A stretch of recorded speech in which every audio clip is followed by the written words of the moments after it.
Hey everybody, what's up and welcome back to my garden slash outside space slash garage. Today we are here to make yet again another winter sewing video. This is another winter sewing video in a long series of sewing videos for this season, the 2019 garden. So this year for winter sewing, instead of using the milk jugs, I'm doing something just a little bit different. Last year I had way too many milk jugs, so this year I'm kind of taking a approach to winter sewing that uses a low tunnel. With that said, if you have not seen the very first video talking about the low tunnel this year, feel free to go to my YouTube channel page and find the search bar on my YouTube channel page and type in winter sewing and unheated greenhouse, and you should be able to find that very first video where it talks about my low tunnel, how I built my low tunnel, how I set up the low tunnel, and pretty much everything else you need to know about the process of what I'm doing here in winter sewing in a low tunnel. This is the first time I've ever done it. It's new to me, essentially starting seeds in an unheated greenhouse, but that's new to me. It's something I've never done, so I wanted to make sure and record my experience for you guys so I can share it with you guys. Really just focusing on starting some really great, vegetable seeds and flower seeds and perennial flowers and herbs and perennial herbs without the use of grow lights, because I know for a lot of people that can be, it's pretty expensive and can get pretty expensive, and we're just out to get really the best garden possible for our money. So hopefully this is helpful. Let's get right on into this. So today we are going to be winter sewing some Scabiosa. Before I dive into this, I should mention I do have a winter sewing Scabiosa video for milk jugs and containers. If you want that, just search my channel. You should be able to find it. Scabiosa or Pincushion Flowers, which I think is a better name because, let's face it, Scabiosa, that sounds kind of gross. Just being real, that sounds kind of nasty. I don't think I want to grow those, you know what I mean?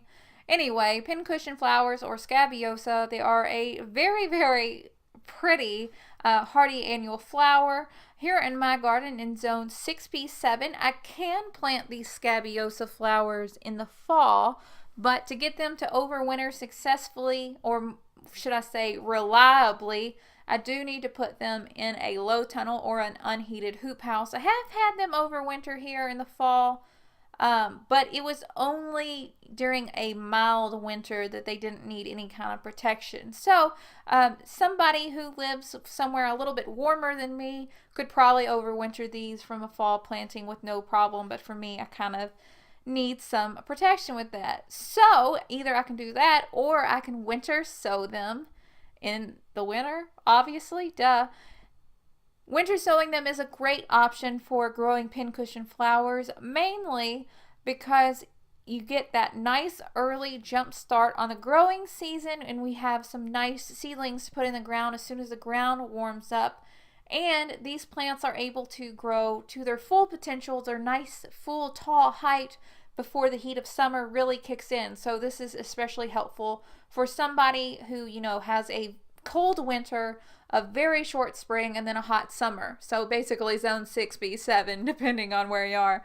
And that's what I'm going to do. So the first thing I'm going to do to sow these Scabiosa Pincushion flowers, I'm just going to grab a seed tray and fill it with potting soil.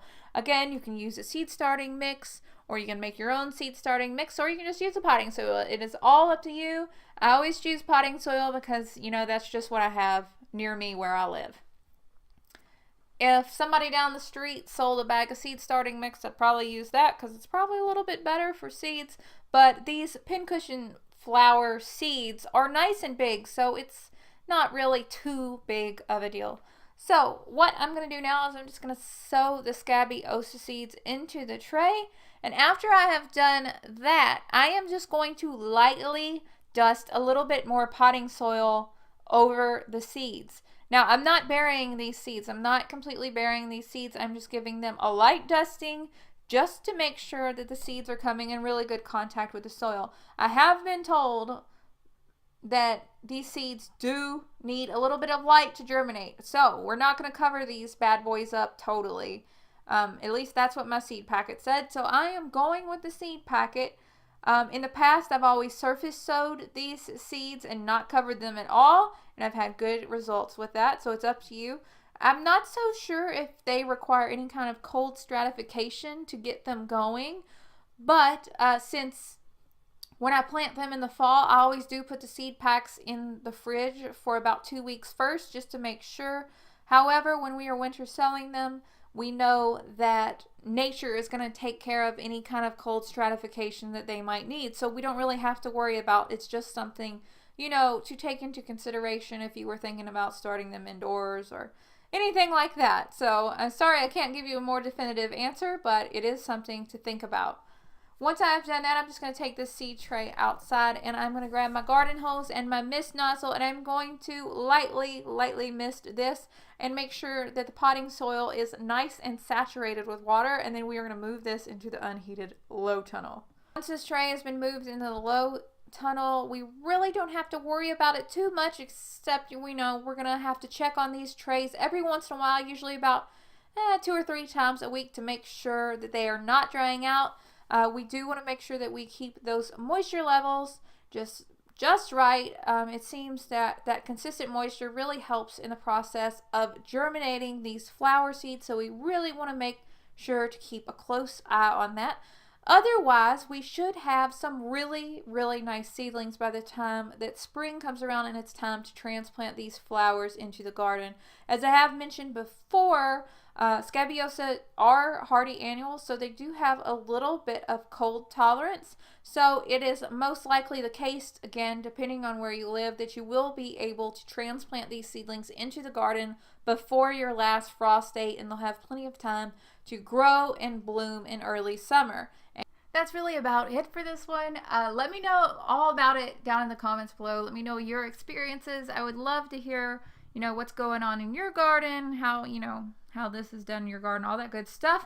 If you're new to the channel, be sure to subscribe. We would absolutely love to have you hit that little subscribe button right there and that little bell icon. If you hit that little bell icon, it'll tell you whenever I post a new video. Share it with your friends, all that good stuff. Putting new videos out pretty frequently. It could be gardening, it could be soap making, it could be just some random DIY project that I saw on the internet and I wanted to give it a try myself. If you like a surprise, you might like this channel.